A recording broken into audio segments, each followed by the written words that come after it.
The abandonment of imported goods can either be express or implied.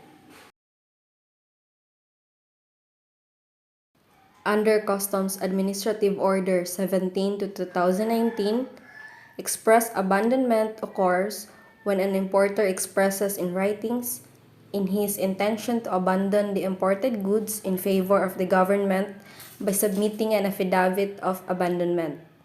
This can be done while these goods are under the Bureau of Customs control. Expressly abandoned goods shall be ipso facto deemed the government's property. All interests and rights over these expressly abandoned goods are deemed renounced by the importer in favor of the government.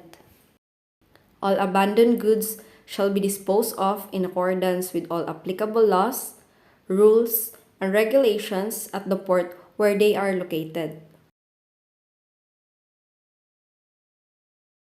Under Customs Administrative Order 17 to 2019 and 13 to 2020, implied abandonment occurs when an importer after due notice fails to comply the goods declaration.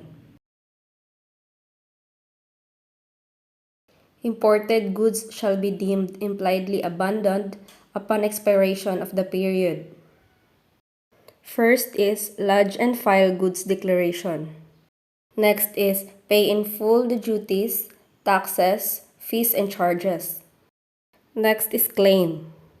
And lastly, mark the same when necessary, subject to Section 1130 of CMTA.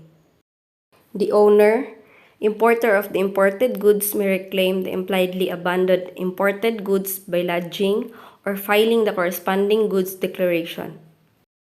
It also applies to the goods that are subject to an alert order, where the interested party fails to pay the assessed duties, taxes, and other charges within 15 calendar days of notification by the Bureau of Customs.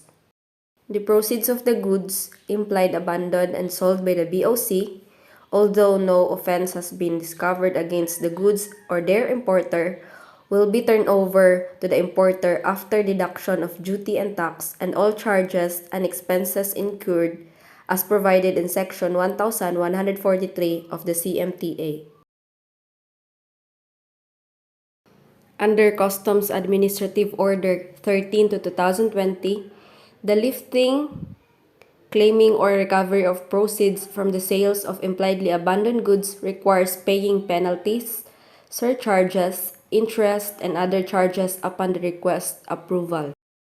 These penalties depend on the reason the goods were considered impliedly abandoned and on whether a decree of abandonment was already issued or not. Importing goods into the Philippines has responsibilities and obligations on the part of the importer. Ignorance of this could lead to it paying unnecessary and additional import costs.